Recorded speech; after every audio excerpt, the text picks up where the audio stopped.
Assalamu alaikum, everyone. I think many of you were here at this morning's session, so welcome again, and welcome if you weren't.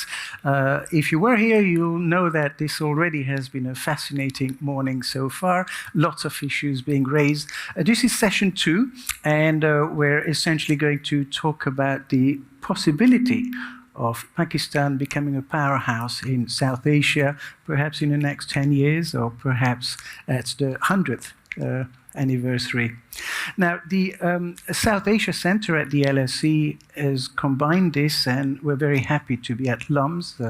LUMS has been incredibly generous and very welcoming in our putting this together. We're very thankful to the Babar Ali Foundation for financing this event, and indeed for being one of the co-founders of this university, LUMS.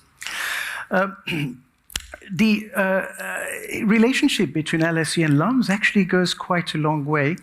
Before I came to Pakistan about 10 years ago, I was teaching a class at the LSE, and there were a number of master's students, and I saw one student, and I thought, he must be Pakistani, and I was just invited to come to LUMS. So I said to him, have you heard of LUMS? And he said, of course I've heard of LUMS.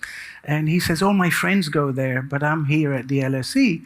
So I congratulated him on getting admission to the LSE, and he said, no, I didn't get into LUMS, that's why I'm here.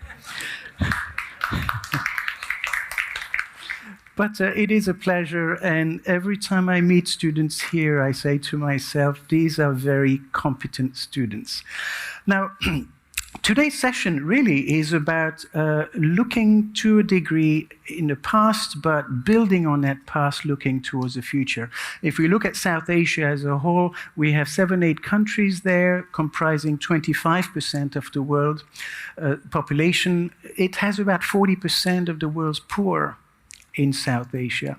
In terms of an economy, it's in the top 25 in the world. It has the 5th largest population. It has an extremely young population. The median age is about 23. You have a fairly kind of high mortality rate in terms of children. There is a high level of illiteracy, very high level amongst females. There are all sorts of issues that the world kind of identifies as indicators of a less developed country. Sometimes institutions like the World Bank would categorize Pakistan as a low-income country, and then identifies metrics and indicators of how we can kind of have Pakistan move up that ladder in terms of a variety of different indices. A lot of the indices are generically motivated and maybe don't relate so closely to Pakistan, and this is some of the issues that we want to explore here today. On the other hand, if you look at what individuals here suggest, is that there's a whole series of challenges, from corruption to transparency to governance to health issues to educational issues to political issues to water issues, sanitation, and so on. So there's a long list there, and one might ask the question, where do you begin when you're faced with that sort of challenge? On the other hand, when you talk to economists globally, they say, well, if you get certain things in place, then within maybe 25 years, we can see Pakistan move up to becoming an upper middle level income country.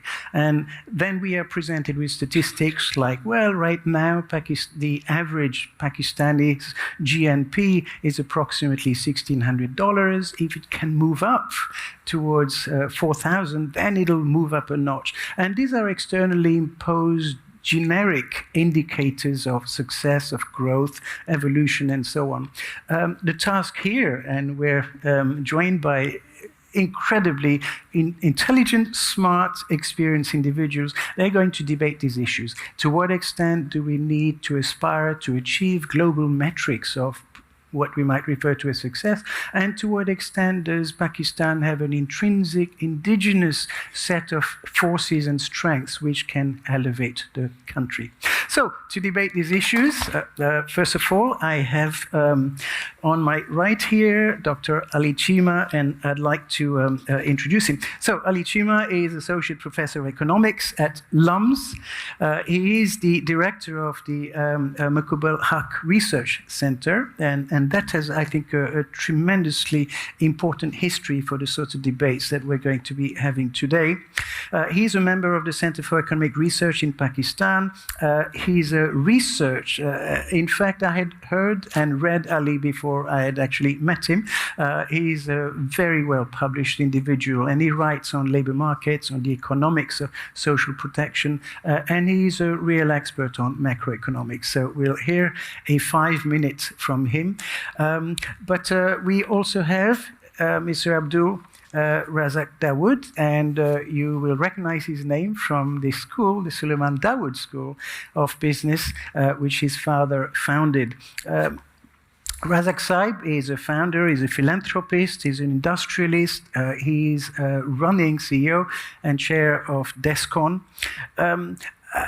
To my, I guess, surprise, he has been coming to STSB, to the business school here, and, I thought he's going to be incredibly busy and he's not going to have too much time for this business school. But it turns out that he's spending a lot of time here and he's helping in all sorts of ways shape business education, not just at this business school, but across Pakistan. And I'll hold him to this, but he's even promised to perhaps teach some marketing at the business school. We have then Dr. Sania Nishtar. She is a cardiologist, senator, and advocate for global and public health. She has written a quite important book called Choked Pipes, Reforming Pakistan's Mixed Health System. She was formerly a special assistant to the Prime Minister on poverty alleviation and social safety. Okay. I have here also an individual who I have waited for a very long time to meet, so real pleasure to meet you physically. And this is Mohammed Amjad Saqib. He's a social entrepreneur, he's a development practitioner, he is chairman of the Akuwat Foundation. This is the first and largest Muslim microfinance organization. And he's an advocate for poverty alleviation, education management, and social mobilization. We also have online Dr. Chugtai. Dr. Chugtai is at LUMS. She is the Associate Dean of the School of Education. She's Director of the National Curriculum Council of Pakistan. She is also the Pakistan Director of the Harvard Mittal South Asia Institute, which is our counterpart in the US for the South Asia Center at the LSE. So welcome all, welcome to the audience. What I will now do is to ask each of the panelists to speak for approximately 5 minutes with their opening statements, and then we'll open up to question and answers. The good thing about moderating is that I get to ask the first questions, and then it'll be open to the audience. Dr. Ali. Thank you, Noor, for having me here. It's a pleasure. I believe the morning session was excellent. So I want to talk about growth today, and I want to kind of start by really focusing on the fact that Pakistan has numerous growth challenges. In some sense, sort of economic crisis, which is a word that we've been hearing, is a term like wolf. In Pakistan, we've been hearing this term repeatedly being cried out for the past 75 years. And it seems that today, given the distress economic citizens are facing, it's clear that this crisis, this wolf, has firmly arrived at our door. But what's less appreciated is that economic crisis in Pakistan is a result of some really core structural weaknesses that have been pivoting the Pakistani economy from crisis to crisis for many, many years. The best way to understand these core structural weaknesses is if we just compare the state of Pakistan's economy to other economies in the region. And if we do that, here's what we see.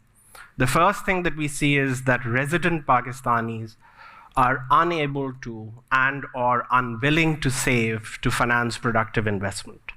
Pakistan has one of the lowest domestic investment rates in the region, and our gross domestic savings rate at 5% of GDP is 5 times lower than the gross domestic savings rate in any other South Asian economy. This low productive investment has created one of the weakest export bases in the region. Our export to GDP ratio hovers at around 10%. If you look at the annual shipments of an average Pakistani exporter, they are at about $1.8 million per annum, which is half the size of what the merchandise export is by an average Bangladeshi exporter. We are one of the most heavily consumption-dependent economies in the region.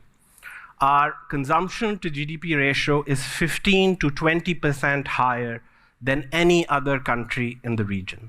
Now, this mix of very high dependence on consumption and very low savings and very little exports basically means that we are an import-dependent country. The only way we can sustain our consumption is by importing goods. And because our export sector is weak, what that means is that we actually have to borrow foreign savings in order to finance our consumption needs through imports. Now, if you put this together, what we see is that Pakistan's growth model is what a lot of economists have now been calling a balance of payments constrained growth model. And a balance of payments constrained growth model is fundamentally unsustainable. I'll give you a metric of that unsustainability. In 2021, we had one of the most buoyant years for our exports, in large part due to the policy framework that Razak Saab set up when he was at the Commerce Ministry. But yet, we closed 2021 with a trade deficit of $40 billion. So despite the fact that exports grew year on year by 14%, we still ended up with a huge trade deficit. And the reason for that is every time growth picks up, imports start to rise really fast. When that starts to happen, the currency comes under pressure, and that starts a spiral of inflation. And we also start to run down our reserves, and that basically affects our borrowing risk, and therefore borrowing becomes difficult. Now, what this growth model is doing is it's causing us to move into perennial boom and bust cycles. And it's really these cycles that are the Gordian knot of our economy. Now, the important thing to realize is this Gordian knot is not the result of poor endowments. Pakistan is extremely rich in terms of resources and talent. We can talk about that in the question-answer session. It's to do with policy distortions. The way we've set policy is that it's tilted the level playing field against investment and against exports. I don't want to belabor because I have a limited amount of time, but take the policy of taxation. Speculative real estate investment has very low taxes attached to it. But if you look at corporate profits, they're taxed at a very high rate. You look at our home production sector that feeds domestic consumption, it's highly protected and subsidized. There's a really nice World Bank report that's just come out, which shows that Pakistan has the highest rate of zombie firms in the region. What are zombie firms? Zombie firms are firms that have made losses for 3 consecutive years and are being sustained by subsidies.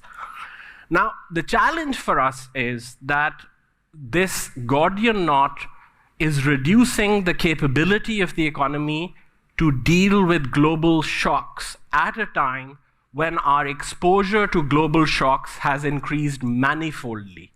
Pakistan is one of the worst affectees of the climate crisis. And from being a breadbasket of the world, Pakistan today is dependent on imports for fuel and food, which constitute 40% of our import bill. So the question for us in this panel and in this country on our 75th anniversary is, how do we break the Gordian knot? And what history teaches us is the worst way to do it is to try and unpick the Gordian knot in a piecemeal fashion, which is exactly what our policy-making framework is about. You do a little bit of this, a little bit of that, but you don't go to the core of changing the structure of the economy, the systemic incentives of the economy.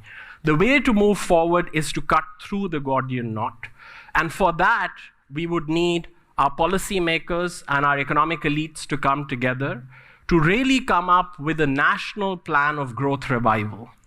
And that would mean radically restructuring our fiscal, trade, and regulatory policies and coming up with a complementary framework for public investment for inclusive growth. And I'd just like to end by saying, at the 75th year, we should all make a pledge to make this demand from those who propose to lead us. Thank you. Thank you, Dr. Chima. Mr. Razak. Thank you very much. Bismillahirrahmanirrahim. I have a low voice, but can you all hear me? Yes. Okay. Thank you. Pakistan at 75. We've just heard a very wonderful summation from Dr. Chima. I would not go on those same points. I would like to look at it for being in the government myself and trying to grapple with the problems. So the way I see it, I would like to put the problems down in a sequential manner, and then give my views of what I feel is the way forward. The two biggest threats that we have, as I see it, in our country, and we don't talk enough about it. Number one is the population growth. We have a almost out of control population growth. And by 2050, we could be reaching 356 million people, more than the United States. What are we going to do about this? We should be doing something about this. That's number one. And the new kid on the block is a big killer for us, is climate change. We can't go on losing $30 billion every few years when there's floods and whatnot. What should we be doing?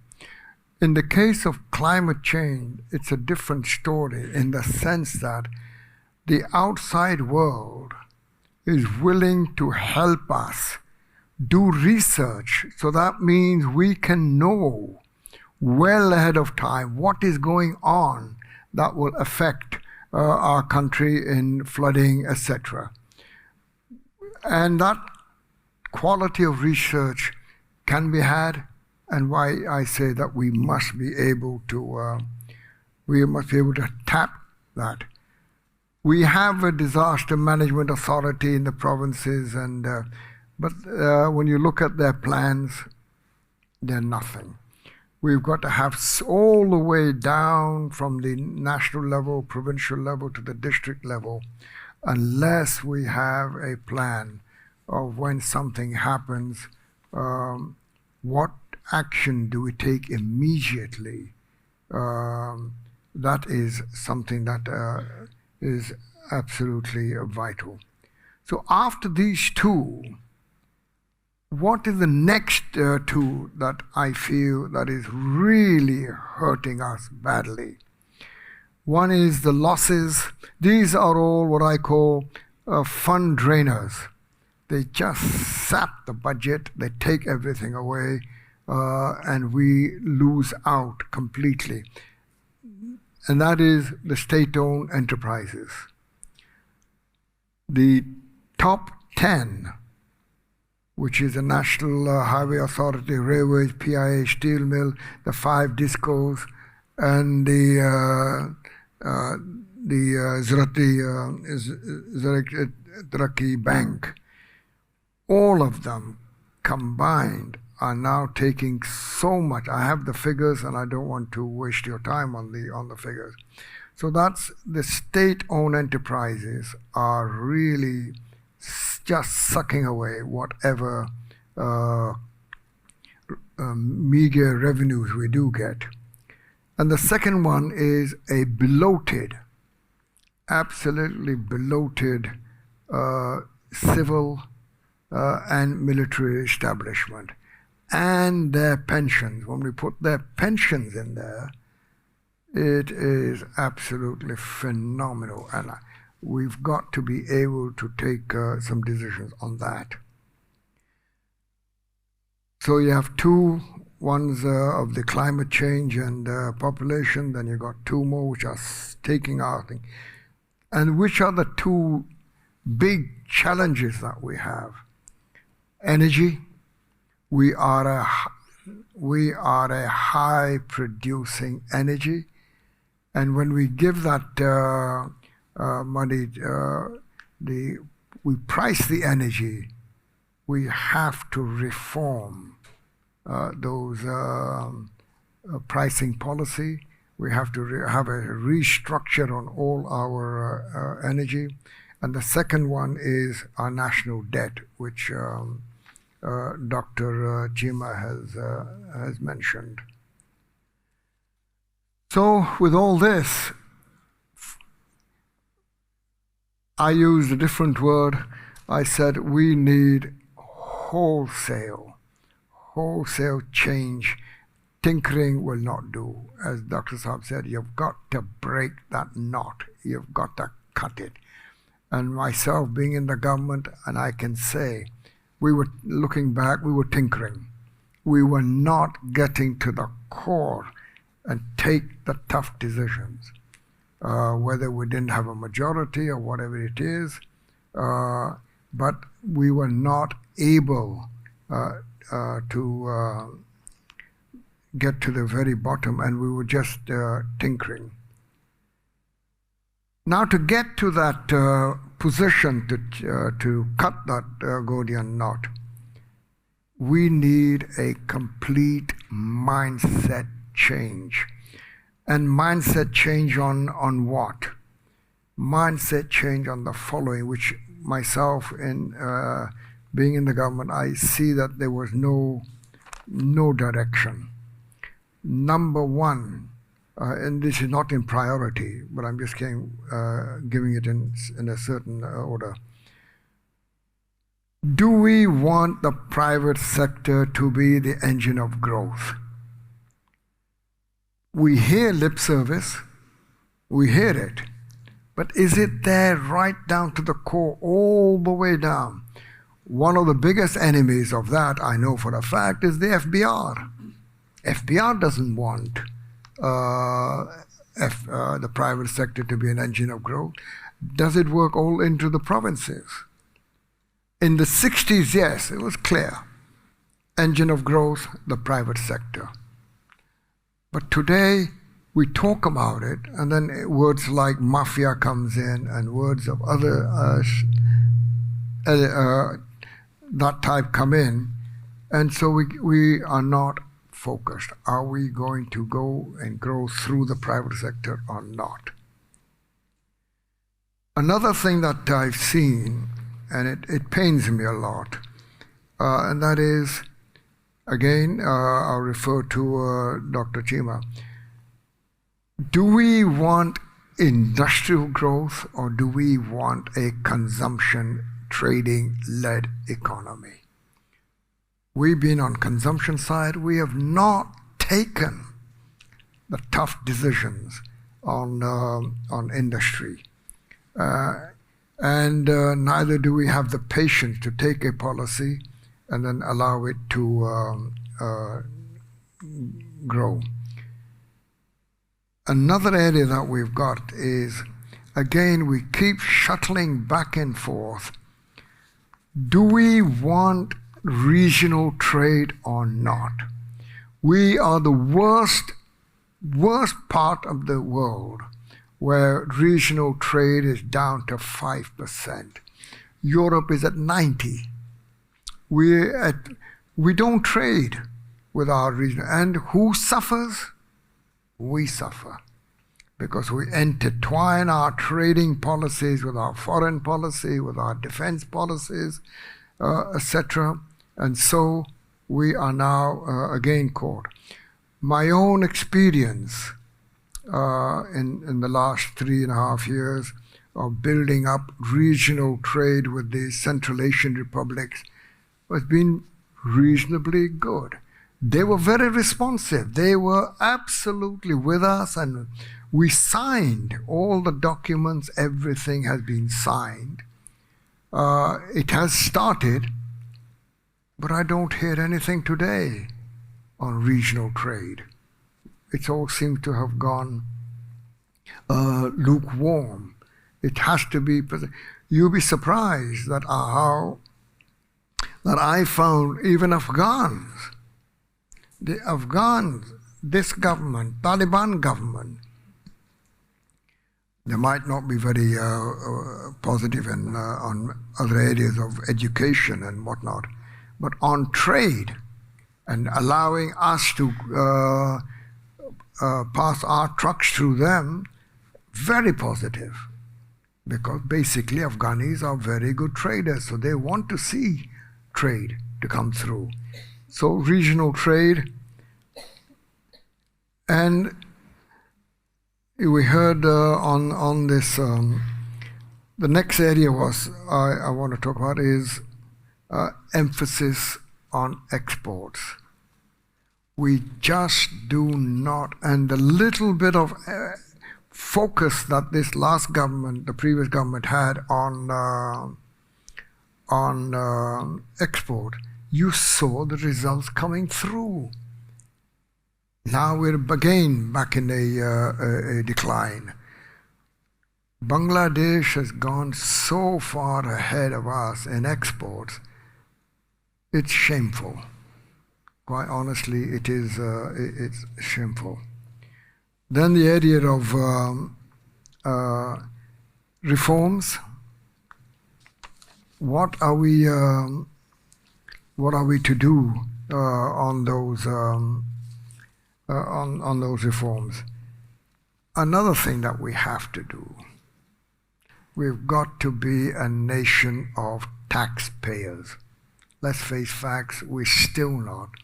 A nation having, 2 million taxpayers? 230 million of us, and there's only 2 million taxpayers? Shameful. Unless we bring that tax thing. And I've now seen it from the inside.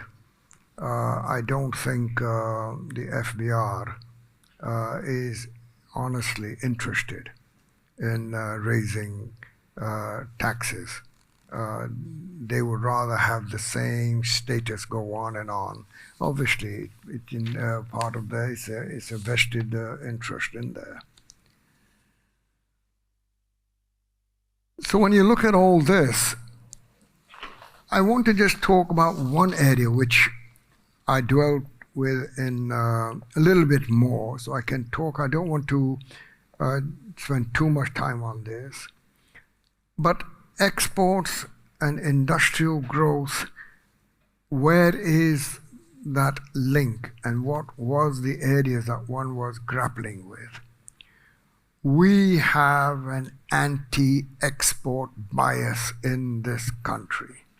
It's clear, anti-export bias. Why is there an anti-export bias? How is it working? It doesn't come in the papers that much, but I can give you the figures. There is a high correlation between taxes, between the custom duties and all taxes collected at the import stage and the export of that country. Let me just give you a brief. The Western world, total revenue that they collect, the total revenue, only 5% is collected at the import stage. They are about the best. You move to Korea, they're at about 7%. You move on to Malaysia and Singapore, they're at 12-15%. You come into Bangladesh and India, 27-28%. You come to Pakistan, a walloping 43%. So how can we get our export up when we are burdening it? How are we burdening it? We always say that we are going to refund you. But when? 2 years later? 3 years later? 4 years later? So there is an anti-export bias. So now one tries to, okay, let's unpeel all this layers upon layers. There is a custom duty, additional custom duty, regulatory duty, then there's a withholding tax. They all pile up.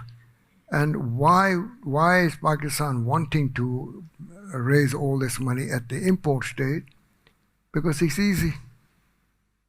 The FBR doesn't have to do any effort to go and span the country and get the direct taxes. So we have an inherent bias. And now, just the other day, unfortunately, when I read it, I was very upset. DAR is now going to reintroduce additional custom duty at the export stage. So then back we go. All those things that were withdrawn are now going to come back. And so we are back in the same spiral. So it's industry versus trading. And unless we break that no, Mr. Trader, we are going to favor our industry, not the trading. I think this is one of the main areas that I say. To conclude,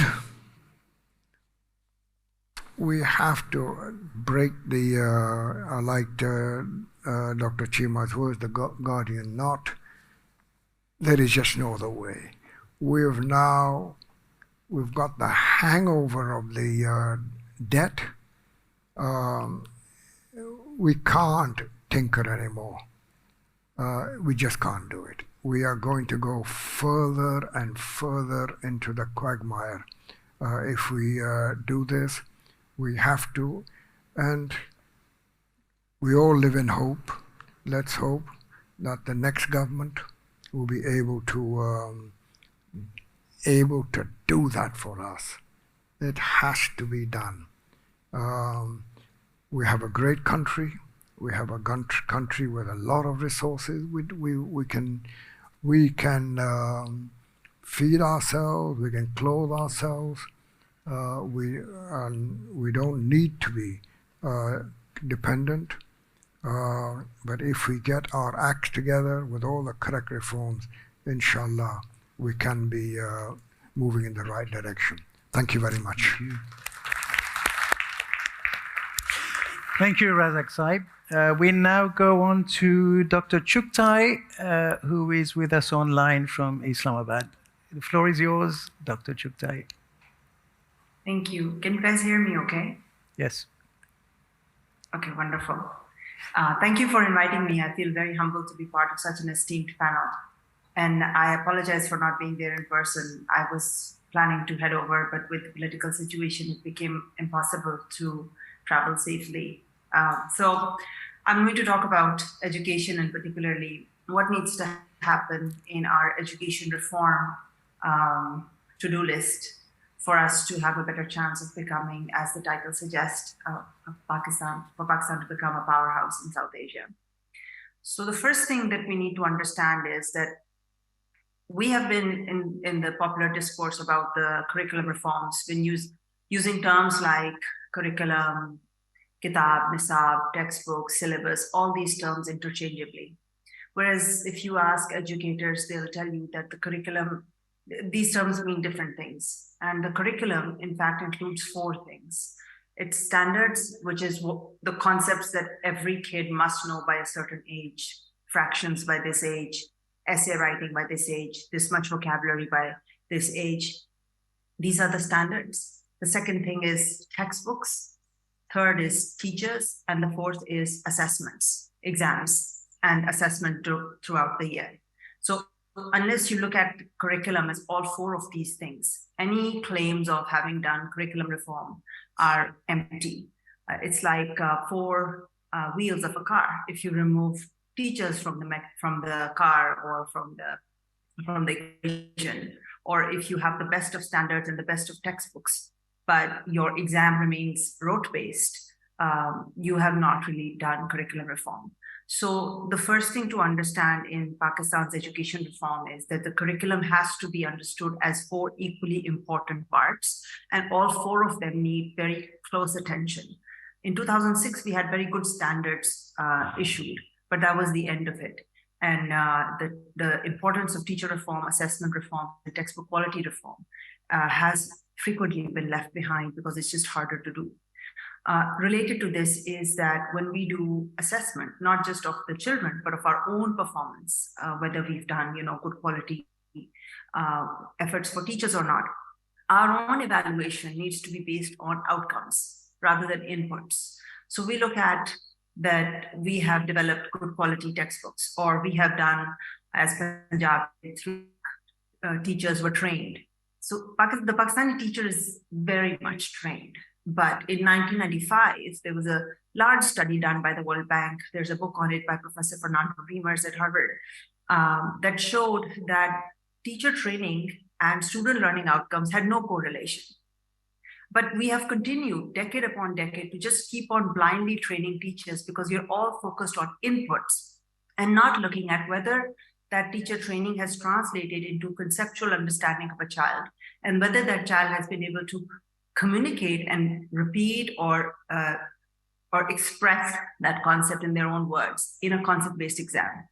So our evaluation of ourselves on curriculum reforms has to be outcome-based, not input-based. The second thing we need to understand is that there is, in fact, an education apartheid in this country. What you have is when the curriculum reforms project came into the public eye, there was a talk of 3 different kinds of streams. There's the public school, there's the private school, and there's the madrasa.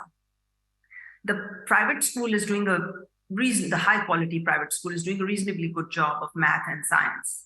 But the importance of Urdu has gone down significantly. And there's a separate debate on whether Urdu should be taught or not. But the importance of a national language is disparate in that particular stream.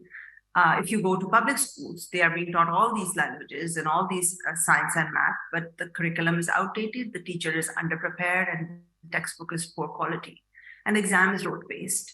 And when you look at a madrasa student, math and science and English are not even taught up until 8th grade.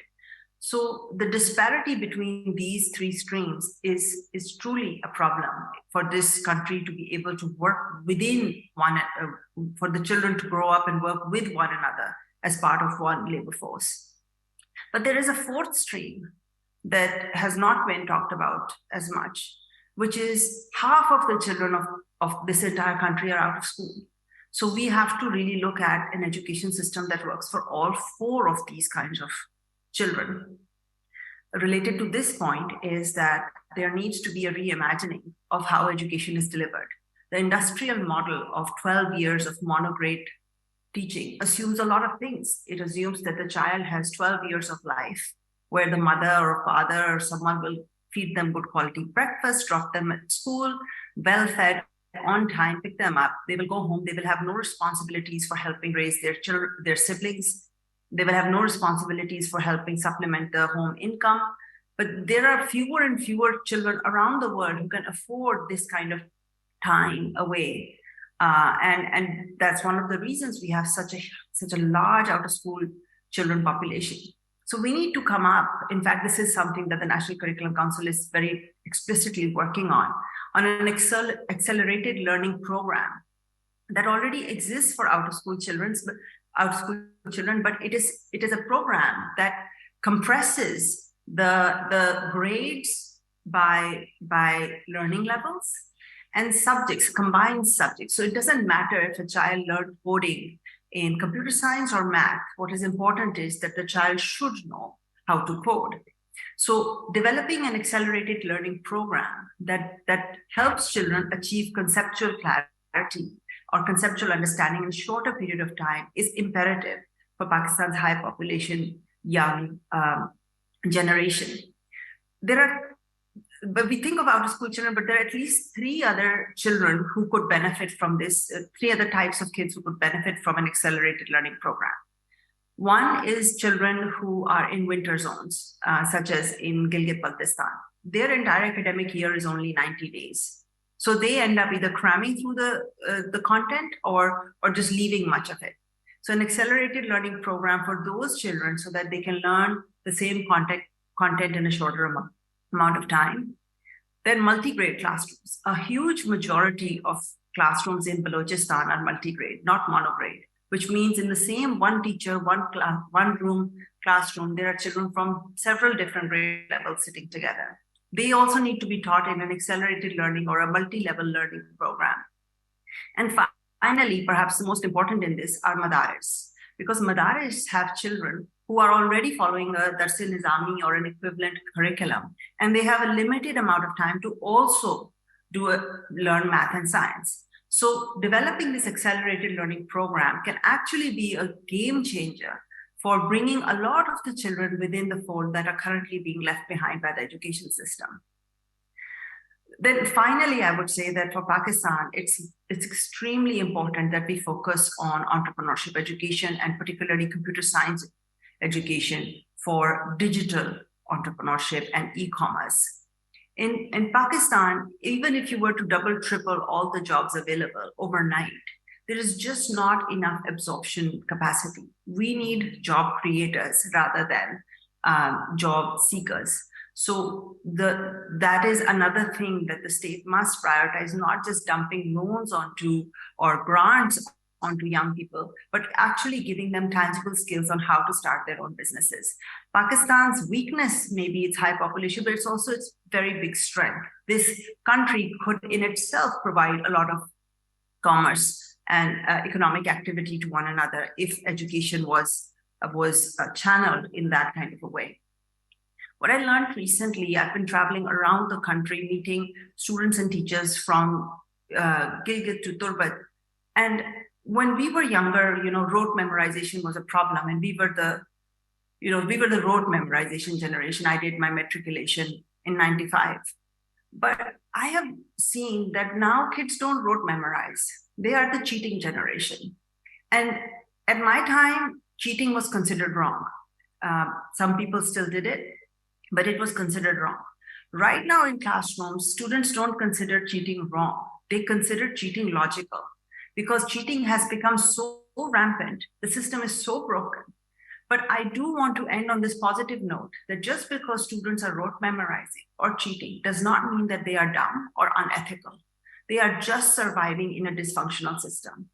Children who are able to find creative ways to excel in spite of a broken education system are actually very strong critical thinkers. And if we can leverage the education system in a way to channel that creativity towards concept-based education, we can actually see a change within a decade. Thank you.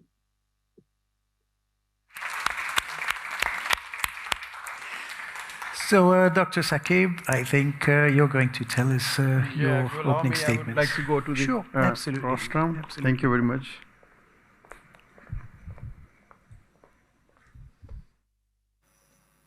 Bismillah ar-Rahman ar-Rahim. Very distinguished panelists and ladies and gentlemen. Is Pakistan going to become South Asian powerhouse? This is the way forward which has been suggested. And 3 issues have been highlighted: increasing national debt, rising unemployment, growing population. The previous speakers, Dr. Chima, Razak Taud Sahab, has spoken about the macro level issues. Very pertinent, very to the point, very precise. But I would like to speak at the micro level. What happens in the streets, in the towns, in dilapidated homes? Because I work with the poor people. We all know poverty is pain and poverty is poison. To become South Asian powerhouse, first of all, we have to fight against poverty. All the great observations and the suggestions made by previous distinguished scholars and speakers are extremely worthwhile. But at the lowest level, my experience is that poverty can be alleviated by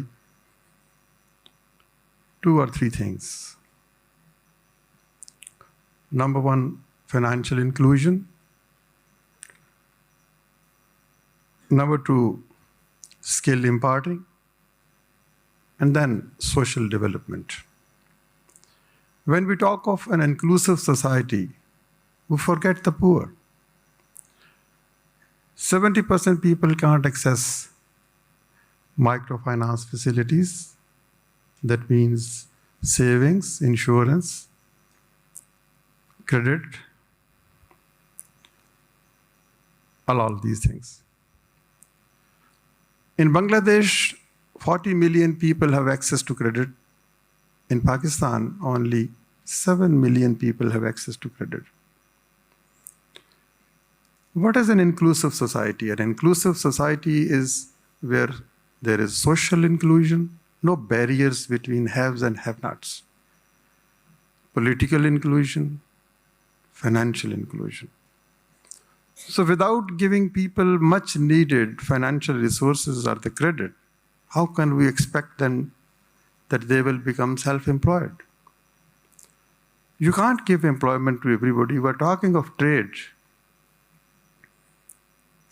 So government or private sector cannot afford to provide employment to this increasing population. It's only through making them entrepreneurs, no matter how small. Because these small entrepreneurs one day will become big entrepreneurs.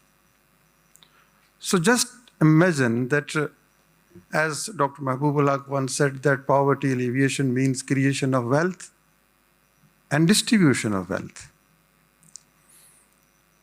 So the most significant way I have found to create wealth is giving capital to the poor people. Once you give them capital, they can invest that in agriculture, in livestock, in small businesses, in housing. So that will generate more wealth. Let me give the example of Akhovat, probably the biggest interest-free microfinance. We don't believe in charity. We believe in solidarity. Giving somebody interest-free loan means you're going to establish a bond of love, care, and compassion. And that is social inclusion. And then that money is utilized to start a business. So all the benefits of the business will go to that person. And he will return the money. So that means we are not making him or her a beggar. He will become a productive society. He will produce something, not only for himself, but for the whole nation. So we started 2 decades ago, and so far we have been able to distribute interest-free loans to 5 million families. It's a huge number, around 40 million people. They have been financially included. They are creating wealth. And one of the distinguished professors from LUMS told me that this 200 billions disbursement has created at least 2,000 billion of wealth. So this creation of wealth, this 200 billion might have gone to some or few rich men or rich women of this country. And this 2,000 billion, the outcome could have also gone to their pockets.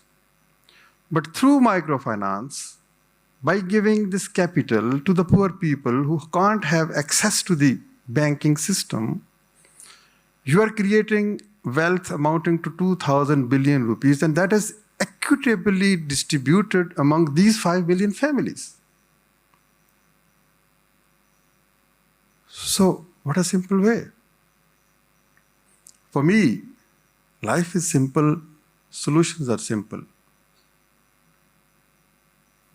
So if we provide microfinance facilities from 7 million to 20 million people, as we have seen in Bangladesh, 40 million, our population is even less, even more. So this is one way of eliminating abject poverty. Then is the skill. Why don't we give skill to our people, youngsters? IT has opened doors. A new horizon is appearing. So why are we opening universities in every district of Pakistan? Every politician comes and claims that I have opened a university in my district. But what about those FA matriculate students who are not brilliant enough to undergo the rigors of higher education? Why don't we give them IT trainings, occupational trainings, hospitality trainings? So many, 150 different trainings which are needed, and if you train somebody, he is an asset for the nation, he can go abroad. How many nurses are needed the world over? How many electricians, plumbers are the hospitality people are needed the world over? So poverty alleviation is the foundation of becoming an economic powerhouse. So instead of starting from top and having a top-bottom approach, why don't we apply bottom-up approach? Let's first of all embrace the poor people of Pakistan. The people for whom Pakistan was created. 20 million students out of school. Dr. Choktai was talking about curriculum, the instruction, the medium of instruction. I'm absolutely heartbroken. This brilliant discourse by Dr. Razak and Dr. Chima will never reach to a person living in Loralai, in Rajanpur. They don't know Urdu. How can they understand what these wise men have said? Even in this room, 99.9% can speak, understand Urdu. They dream in their own national language. But we speak in English. How can we inspire somebody in a village? वहाँ पर तो उसको जो मौलवी साहब तकरीर करेंगे वही याद रहेगी. जो भी उसको वो बताएगा कि इसको मार दो, इसको छोड़ दो, इसको पकड़ लो, ये पढ़ लो, ये ना पढ़ो, वो सिक्का रायजुल वक्त बन जाएगा. This is also one of the reasons wherever you go in the world, they speak in their own language, they learn in their own language, they teach in their own language. I have found this, I'm daring to say with all respect at my command, ये इतनी बड़ी खलीज है. Whatever knowledge is being created in lumps is not reaching the poor hinterland of Pakistan. उस शख्स को कुछ समझ नहीं है. What I have to do? क्या हम आपस में सीख रहे हैं? Whatever we are saying to the most enlightened people. वो 99% पाकिस्तान को हम, how will we educate them? That this is your problem, this is how you can fix it. So, वो कहते हैं कि हर चारागर को चारागरी से गुरेज था, वरना जो अपने दुख थे बहुत लादवा न थे। ये लादवा नहीं है दुख, चारा घरों को चारा घरी से गुरेज है। So I would like to conclude that creation of wealth, equitable distribution of wealth, that is how we can eliminate poverty at the grassroots level. These 4 crore, 40 to 50 million people, they need financial inclusion, they need skills. And this new youth, they need trainings in IT. So creation of wealth, equitable distribution of wealth, and then the most important thing, how do we communicate? How do we interact? How do we inspire? दो पाकिस्तान जिंदा नहीं रह सकते, खुशहाल पाकिस्तान और कम खुशहाल पाकिस्तान। खुशहाल पाकिस्तान में एलिटिज्म है, इसमें इंग्लिश सिक्का राइजुल वक्त है। I am not against language as such, I'm just highlighting the point that your wisdom is not being conveyed to the ordinary person in Pakistan. And Pakistan will only change when ordinary human being, not ordinary for me, he is a man with great self-respect and honor. लेकिन वो इस अंधेरे में, इस जहालत में, इस तासब में गुम है। So this is another dimension which I would like. Thank you very much, sir, for providing this opportunity. If Akhawat, I'm grateful to Dr. Sania. She was a great supporter of interest-free microfinance. Previous government was a great supporter, and they allocated more than 2,000 billion rupees 2 trillion rupees for providing interest-free loans to the farmers, to the entrepreneurs, to the students, to small business people, and for housing.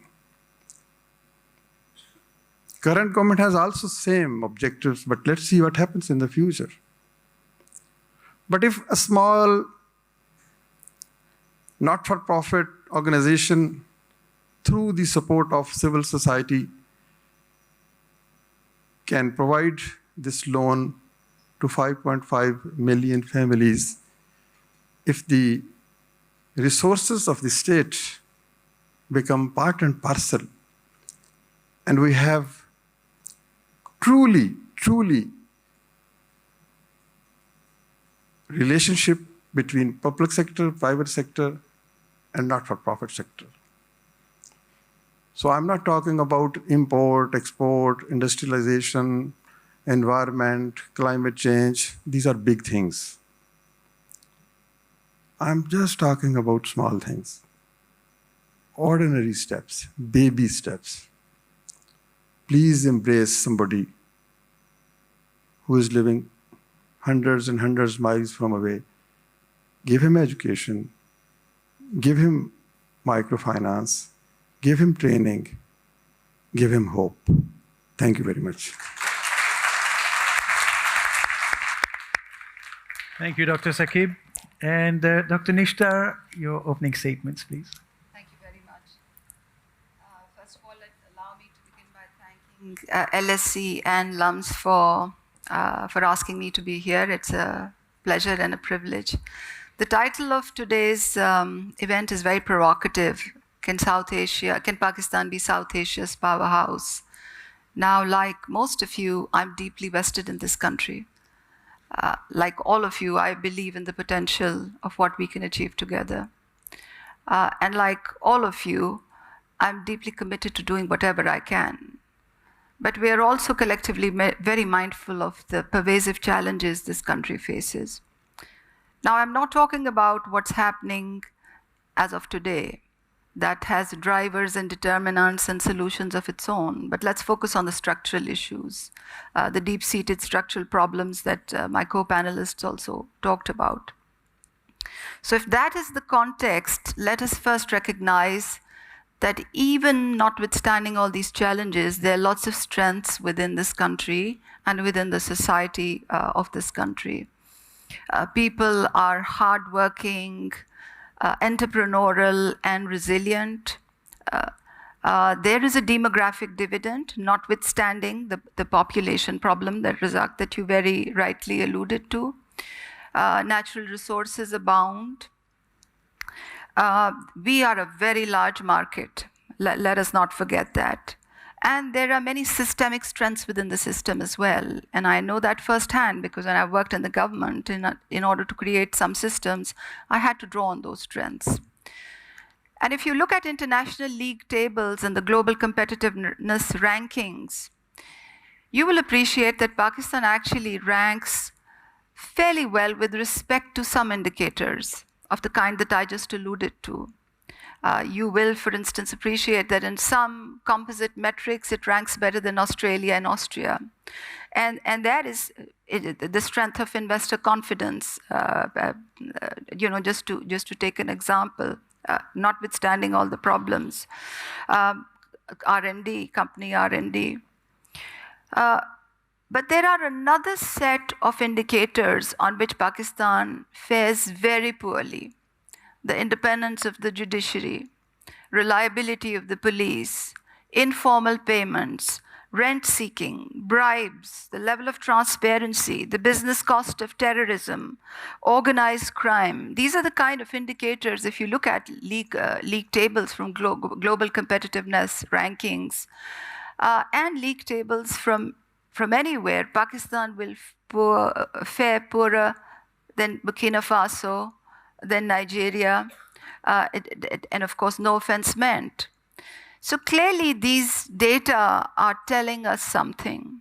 And these data are telling us that there are some deep-seated systemic distortions. To me, these are symptoms of a problem. And at the core, there are some deep-seated issues. My first introduction to these deep-seated issues was back in 2013, when I was a caretaker minister for a short period of 2 months. I had responsibility for 4 ministries. I took a deep dive for 3 months. And when that period was over, I wrote a paper in the Lancet. It was called Reflections from My Tenure as Minister. There were 5 observations that I articulated there. And one of the observations was that we actually have set up the government to fail. Because when a new government comes, we focus on all the attributes except the ones that matter for its performance. So we install cabinet, we do the key appointments, we get involved in the power play. We discuss who gets what and which piece of the pie. But there's absolute lack of attention to governance. Governance remains weak. Institutions remain exploitable. The checks and balances are all eroded. And there is shocking tolerance for failure to comply with laws and policies and norms.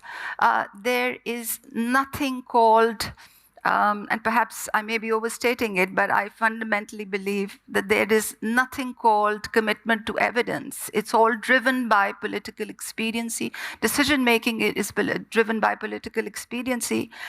And within this milieu, what has actually happened is that you have given decision-makers wide discretion with no accountability. Wide discretion with no accountability. Tell me one organization which is going to perform well when there is no reward for good performance, where there's no accountability for the lack thereof, and when bureaucrats are encouraged to have political allegiances. So the reward is political allegiances. They have wide discretion. There's this tolerance for failure to comply with laws and norms, and there's no accountability. What do you expect? It's a toxic combination that you have actually constructed. So what happens as a result? There is systemic circumvention of procedures. Illicit rents are extracted on shadow rules. in every organization. And corruption has actually become the business itself. Corruption and collusion has actually become the business itself. There is one thing in this country which happens with a lot of honesty, which is corruption. Of all forms and shades and grades and at every level. And who benefits?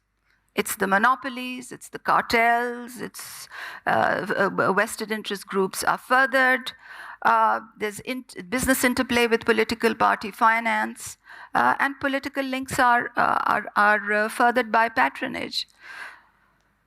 I fundamentally believe that it is this toxic cocktail which is at the core of each of the problems that we've discussed.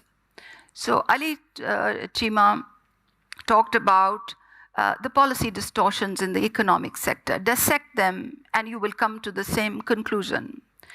My former cabinet colleague Razak talked about the unsustainable subsidies and the mammoth debt that we've accumulated and the unsustainable means that we put it to. And the non-productive uses of this mammoth debt. And you talked about the failure of FBR, Razak, and to quote you, you said FBR is not interested in generating revenue, and you touched upon the energy policy. And very rightly, you talked about the bloated bureaucracy.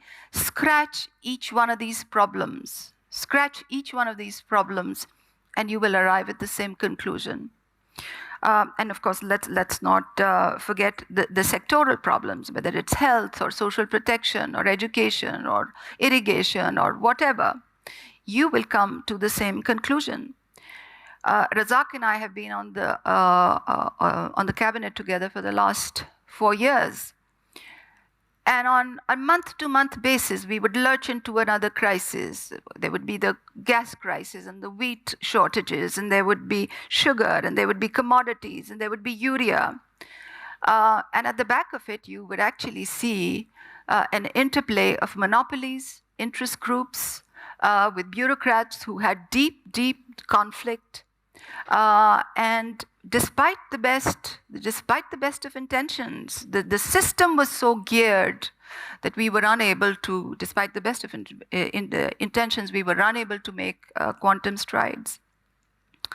So in order to fix something, I'm a physician, not a practicing physician for the last 20 years, but in order to fix a problem, you have to diagnose it first, and then you have a recipe for treatment.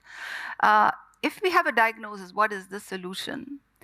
And in my Lancet paper, after that 2 months of exposure, I wrote a statement and I said, notwithstanding these challenges, the government is a very strong engine. And if functionaries within the government have subject understanding, number one, and have no competing interests, that is fundamental. If your hands are clean, if you understand policy related to that subject, you can drive massive change. And some of us actually did. Some of us actually tried to, and in our own modest ways, we were able to achieve some change. Now, there was talk about wholesale change and tinkering at the margin. I think we need a hybrid approach. Clearly, wholesale change, in quantum strides, massively ushered in, is something that we might never achieve, given the constraints. But there is potential to have dedicated action, and for that we need to look at evidence. So the international evidence tells us that whenever systemic reform of governance has paid off, especially in countries of Africa, it has been in 4 areas.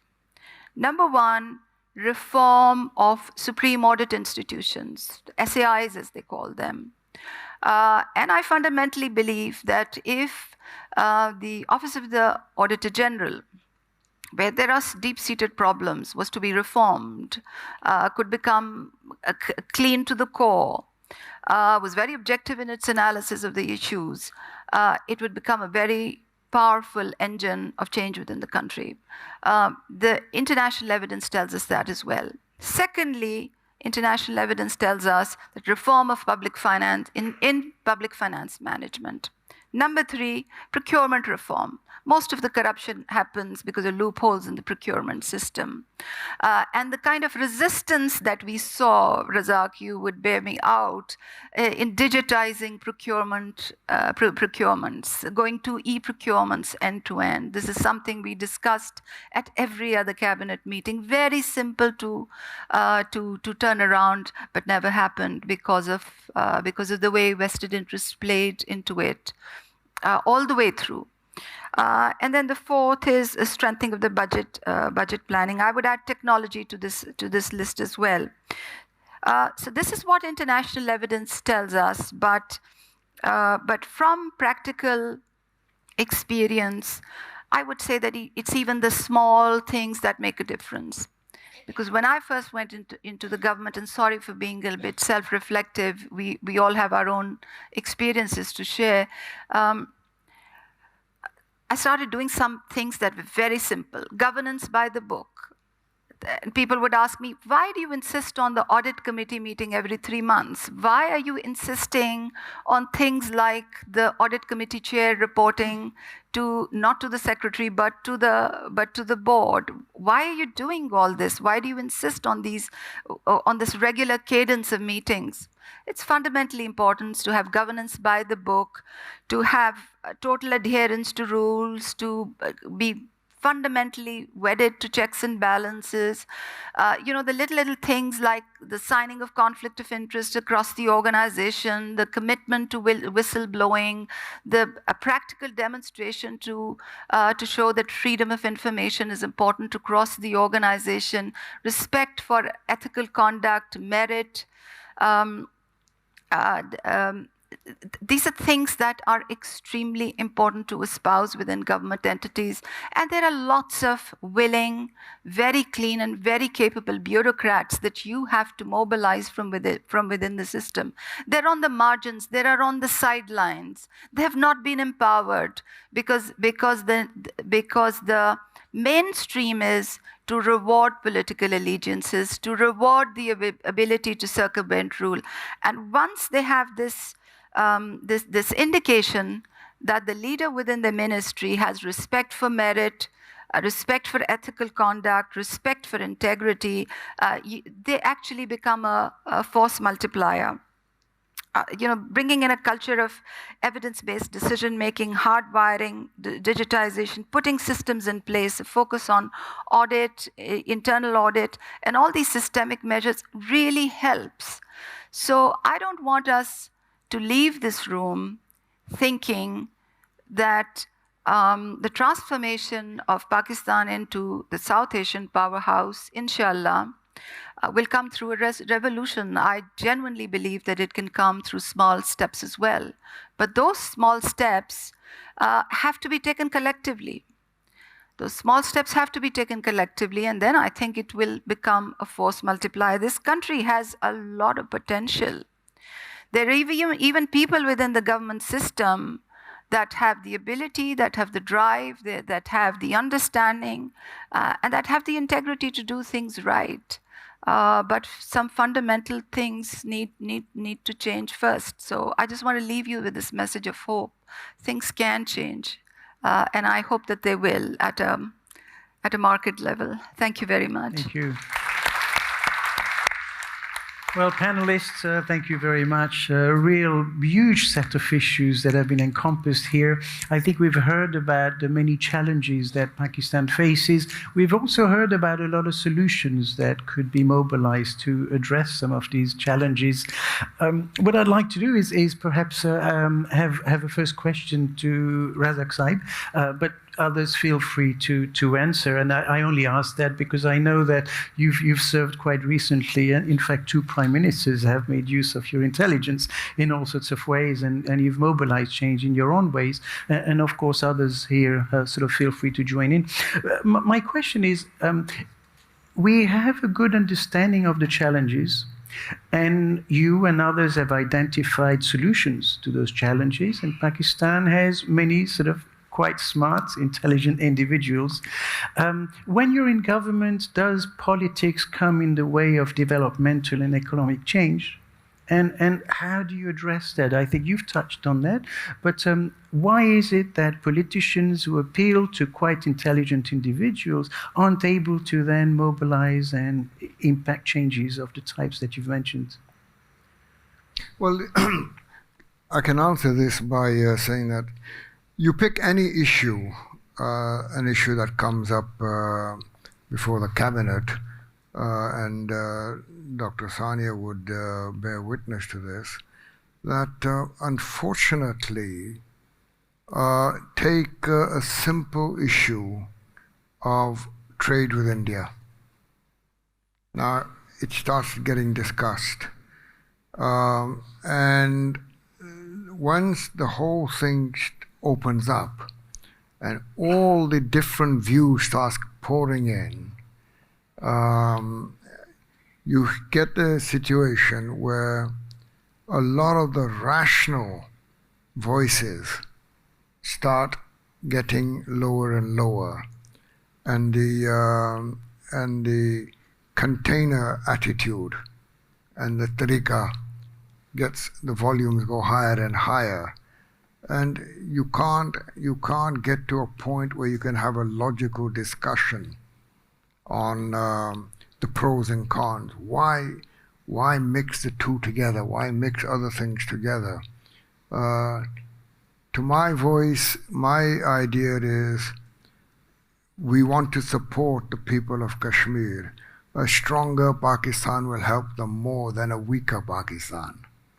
So let us do the trade with India. Don't mix the two up.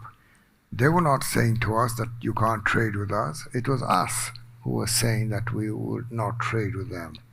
So it was a case of different perspectives. And we could never get to a point where a discussion could take place in a manner that, yes, and examples were given that China's biggest, one of its enemies is Taiwan, but Taiwan is its bigger, very large trading partner. So you say, what's the difference? And I myself heard Lee Kuan Yew say that, okay, you have your issues with them, but keep trading with them. Chinese told us, keep trading with them. But we could never cross that point where we could say, no, it's painful today politically, but it is in our interest to pursue a certain policy. See, the too many vested, I wouldn't call it vested interests, I would call it different approach to a particular problem. And that's what holds it up. And in the case of just the recent trade with India, I did go to the Prime Minister and I said, we've taken a wrong decision. And he said, what can you do about it? And I did say that, look, whatever we're doing, but give an exemption to one industry, just one at this moment. And we got it for the pharmaceutical industry.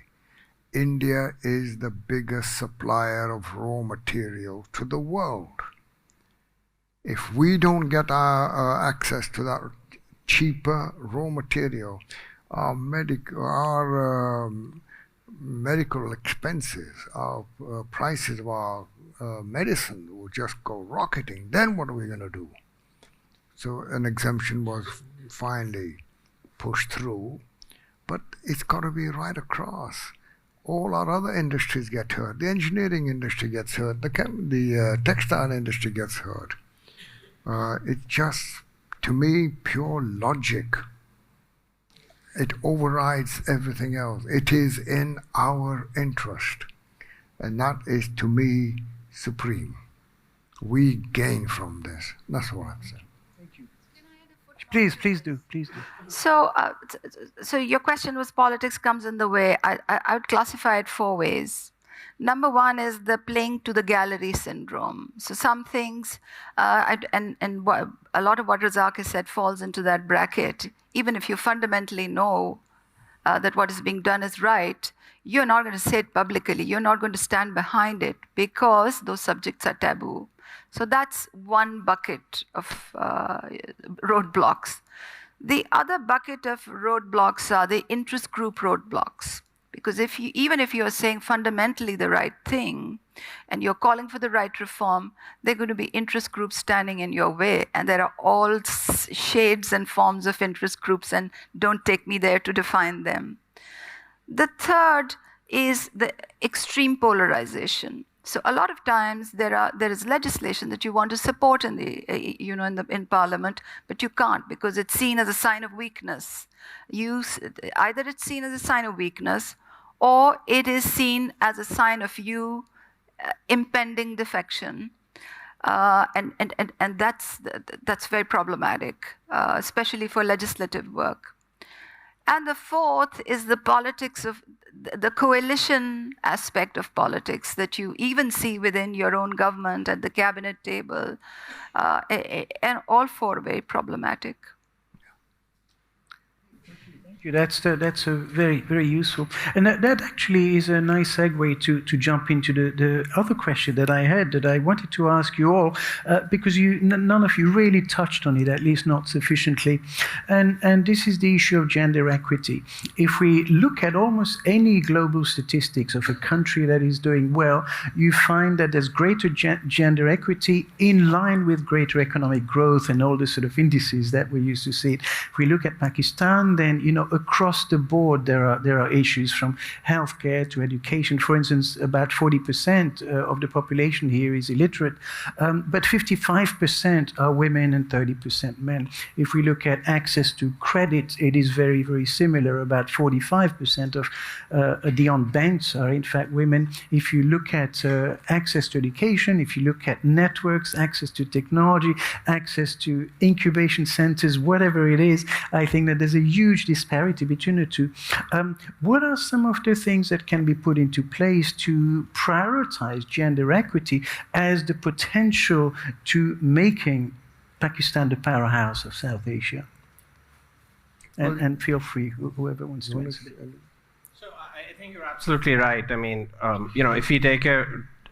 if I address this question from the perspective of development and growth, I mean, if you pick any indicator, take female labor force participation. It's one of the lowest female labor force participations in the region. What's interesting about the gender question is if you look at the gap in educational attainment, it's actually closed. And if you look at cities, actually women, in terms of higher education, are doing better than men. But if you see whether those same women are actually entering the labor force, they're not. So the labor force participation gap is just not closing, despite the fact that education is closing. So what's the challenge here? And I think there are 2 big challenges. One challenge is culture and norms. We have norms at a cultural level which are very antithetical to women entering paid work. But the other thing goes back to what Razak Sab said, and I think that's an underappreciated point. And it also links to the failed economic growth model. You look at fertility declines across the world, and Pakistan has the slowest rate of fertility decline. I'll just give you an example. Right now, Sri Lanka, the population growth rate is about half. India and Bangladesh are around 1. We are still growing at 2. If you look at the 10 most populous countries in the world, we're number 4. And we're the only 2 countries, we and Nigeria, that have population growth rates above 1.8. Right. What this does at the household level is it creates a huge demand for care work for women. Gender roles are extremely segregated. Men are not going to pick up the burden of household care work. Once you have these large families requiring these care work, women just won't have the space to actually enter the paid labor force. So it goes back to thinking, when I say tinkering, I don't mean you can't do small things. What I'm saying is you can't sort of say, I'm going to look at the gender policy without looking at the population policy. You have to look at the policy around discrimination, but you also have to look at the social moorings that are creating these gender inequities and reproducing it. So this factional government, the segregated government, right, where the Ministry of Population is just looking at population. The kind of Women's Development Ministry is just looking at women's development. The two are not going to talk to each other. That's a recipe for disaster. That just won't work. So you have to have national plans which are cohesive, which look at the problem. These are multi-dimensional problems. This is not an issue that somebody has an illness and you have to give them an antibiotic. This is kind of multiple therapies that are involved. And how do you bring these therapies together? You have to design a government that does that. This government is not going to do it because its structure won't allow it to do it. Thank you. Thank you. Others want to add to that? Dr. Chuptai, feel free. No? Okay. Thank you. I think sometimes girls' education has become a thing of its own, as though a girl child is not a child, as though that child is intrinsically different in some way. There are structural challenges that need to be addressed. But I feel I was in Turbat recently, and the school principal said to me that she has a lot of young women who want to be scientists, who want to go for a master's degree in science. But the 9th and 10th grade physics, chemistry, biology books are in Urdu. But then the 11th and 12th grade textbooks suddenly shift into English. And as a result, they have to opt for arts. And I thought, how many women MS in all these science fields from Balochistan have we missed out on because of this? But you see, nothing is about the gender of the child. It is about language. It is about quality, access. So for girls' education is including them into the fold as just students. The second thing we need to do is, as an extension to this point, is that our textbooks need to represent women just as much and girl children just as much with as much diversity as they do boys. And we need to also not let the pendulum swing the other way, that we think that paid work is necessarily better than household work. Because even in the West, there's recognition that the amount of work that women do in the households, if that was compensated for, it would be a huge part of the economy. So we need to stop delegitimizing the work that women do in the homes that runs the economy. We need to stop idealizing women who have jobs as the only aspiration there is. I do think women need to have the ability, the choice to be able to have jobs. And my point about entrepreneurship education, and particularly computer science linked with entrepreneurship, is that our cultural barriers are not necessarily barriers. They are realities. So within the culture, there are ways to help women succeed. There was talk of the Taliban earlier in terms of their trade policy. I would like to bring to people's attention, because I looked into this when this happened. When Malala was shot, the entire narrative was that the Taliban are against girls' education. And yes, there is a lot of truth to that. But there was a letter issued by the Taliban afterwards saying that they are not against girls' education. They want girls' education, but which is respectful of their cultural practices, which is making sure that it is not co-education, making sure XYZ. So we have to look at culture as a strength, not always as a constraint, and work from within the culture as opposed to coming at it as with a superiority complex that we know better. And I think the most conservative of cultures allow women to work from home. The pandemic has made e-commerce very accessible.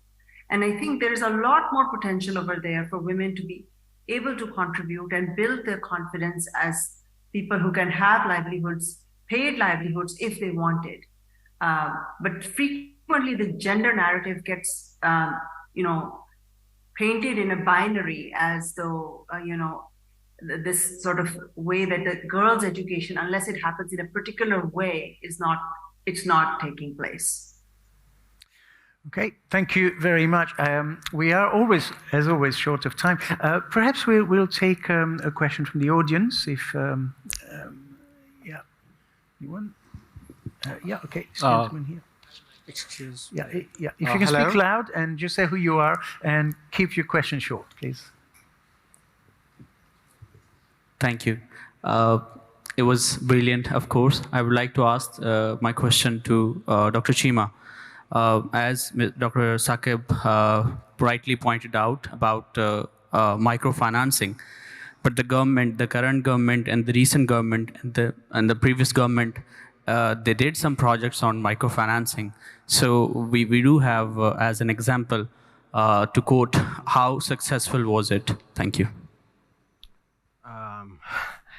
I mean, look, Pakistan has a huge deficit in terms of financial inclusion and microfinancing. Dr. Saab has already elucidated to that, and I think this is a gap on which much improvement has been made. And there's a mix of programs. Some programs deliver better, some programs deliver worse. But I just want to make a point quickly, which was in response to Dr. Saab, which is this notion about whether we should start from the bottom or we start from the top. And I think we have to think about both. And I'll tell you why. Because if inflation rates are at 30%, you can create any businesses in the world, but real earnings are just going to go kaput, right? If basically your financing needs are in the tune of $40 billion a year, unless you're generating enough exports, your rupee is going to collapse. And I think it's really important for us to realize that we are at a moment which is existential. Sri Lanka was one of the first South Asian economies to become a middle-income country. It took them 4 years of bad policy making to go from an economy which was the poster child of development to an economy which has effectively defaulted. In this turbulent global economy, we don't have chances to duck. And this is not just us. Bangladesh is lining up to go to the IMF as we speak, right? Because COVID has affected their export earnings and it's really crippled them in that sense. So I think that it is really important to fuel the growth, but I'm 100%, and I've always been with Dr. Saab and Dr. Sania, that I have a deep belief in inclusion and redistribution. And I think both state programs of the type that SR started and before that Benazir Income Support Program started, but also financial inclusion programs are really important instruments of that. Marie Lal from UCL. Thank you for a very interesting afternoon. We hear a lot about government policy, and 4 of the speakers have focused on government policy. My experience across 3 countries, Pakistan, India, and Myanmar, is that big reforms generally affect the poorest of the poor in the worst way. I'd like to hear from those 4 speakers, or at least a few of them, about the role of civil society, because I think what Dr. Saqib has given as an example is particularly important. I've worked with TCF for over a decade and a half. Generally, on the ground, civil society is more successful than big government policy. What do you who advocate for big government policy change have in mind for the poorest of the poor, and what is the role of civil society in this? Thank you. So I think this is a really important question. I think Sania partly alluded to that we have a very weak civil society, despite the fact that we have gems who have been very committed and delivered. If you look at the involvement on civil society in social delivery, we are nowhere near, let's say, Bangladesh. So this is an area where you have to create the space for civil society organizations to scale up. But I think, again, what I'll point to is actually bad policy that are impacting the poor. in Pakistan, it's not like people are only in abject poverty. The biggest cohort of poverty is people who are around the poverty line. When you have macro instability or inflation, you push a lot of these people back into poverty and they're struggling for survival. So we have to have policies in place which create stability at the bottom, but they also create mobility. The biggest crisis in Pakistan in education for me is that actually the returns to education in Pakistan are really low. I was talking to a set of politicians from across parties, and they said, if you go to our constituencies, the biggest demand for people in those constituencies, I'm talking about poor people here, is jobs. Jobs that can pay a decent income. Those jobs in Pakistan do not exist at large scale. So we have to create the engine that is creating those jobs. And with those jobs, returns will go up and a lot of these other things can start to happen. But on social sector, I think civil society has a really important role to play. Danny, please, after you. Will you please allow me to say two things? Civil society has a tremendous, significance and scope to work in Pakistan. And they have delivered a lot.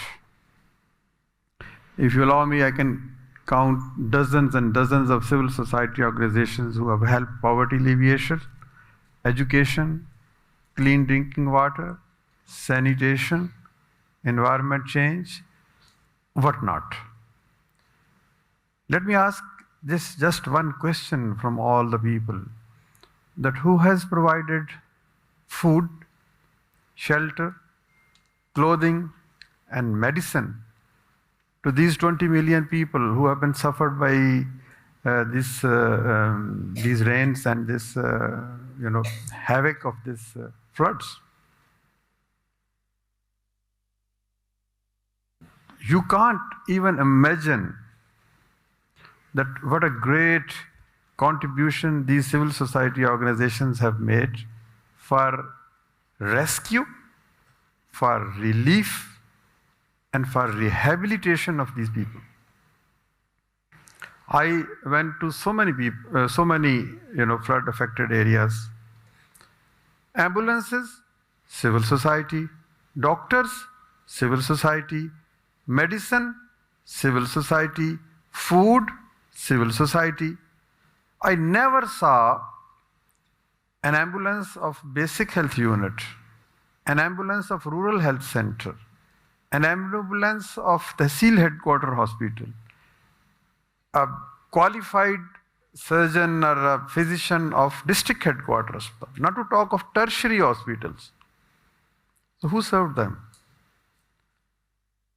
Civil society in Pakistan has rendered invaluable services, all social arenas. But the laws are so suffocating that I have to take NOC from 21 departments to go to Rajanpur to serve my brothers and sisters who are drowning, who are shouting for help. I have to take 21 NOCs, no objection certificates. How a small NGO in Muzaffargarh and Layya can access to Economic Affairs Division, Islamabad, the Babus, the bureaucrats? How can they go and get an NOC from them? The laws are so suffocating. They hinder the civil society to work. This is what I was emphasizing. There should be close partnership between public sector, private sector, and civil society. The public sector thinks that it is all embracing. They are the fountain of wisdom. They know all. And everybody else is a fool. Please ask these civil society people, these TCF and these, Shaukat Khanams and these Indus hospitals, that what is the state of affair? What should be done? They have the practical and hands-on experience. Don't give them resources, but just listen to them. So there is a huge gap between public sector and the civil society.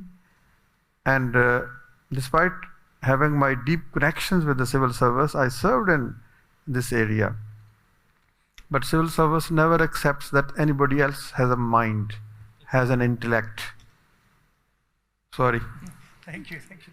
Would you like to have a closing final words? So Pakistan is a bit unique when it comes to the construct of the civil society. Anywhere else in the world, you'll have 4 categories of civil society organizations. You'll have implementers to government programs. You will have civil society entities with deep technical knowledge and deep technical experience in particular areas. You will have civil society entities that are advocates and watchdogs, and that's a very different role.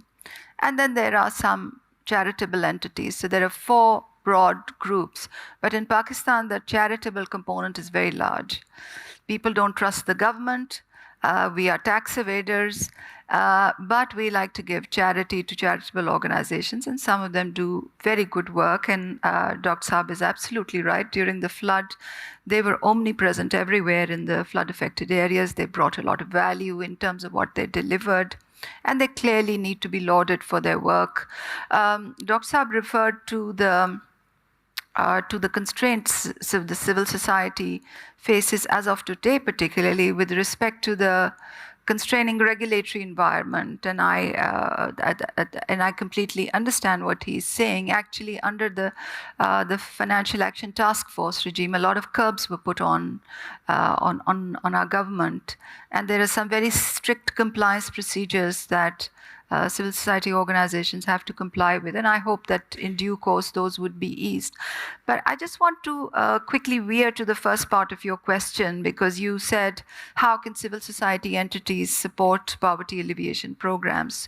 So Ali referred to ESAS, which is a program I was associated with. It was a multifaceted program because we believed that the needs of different categories of vulnerable populations cannot be boxed into one intervention.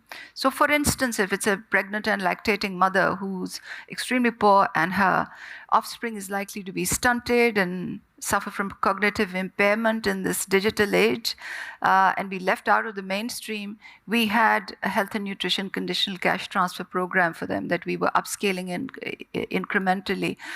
For a child with lack of financial access to education, we had a nationwide financial access program to education. There was a life course approach to financial access to education, and hence we ran the largest undergraduate scholarship program for public sector entities. Then for the disadvantaged people who wanted access to capital, we had partnership with entities like Ahuat and some other NGOs, but they were definitely the much bigger player within that space. For asset transfer programs, we had a range of NGOs partnering with us. We had interventions for street hawkers, creating a regulatory environment for them. We had a program to target subsidies. So there were various initiatives aimed at different disadvantaged target audiences. And for each one of them, whether they were cash transfer interventions or care services, or whether they were poverty graduation initiatives, they were non-governmental partners. For instance, our cash transfer programs were run by commercial banks. We were formally in agreement with, in partnership with commercial banks. Our care services were run by charitable organizations that we used to support financially. There were some charitable organizations that got in-kind support from us, such as access to land, access to venue, and we had a whole nationwide network of soup kitchens with zero investment, purely because they brought the money through charity. We gave them the space and the protection, and they ran. And then, of course, we had organizations with Dr. Saab leading and with smaller NGOs following in his footsteps, running the interest-free loan program. There are different partners that come into play at different points in your execution.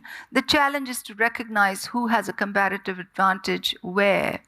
and to leverage their outreach and their talent and their entrepreneurial skill rather than bicker on कि किसका नाम होगा और कौन credit लेगा. The importance is to get services delivered to the last mile, not to fail people when they need you. The rest is all noise.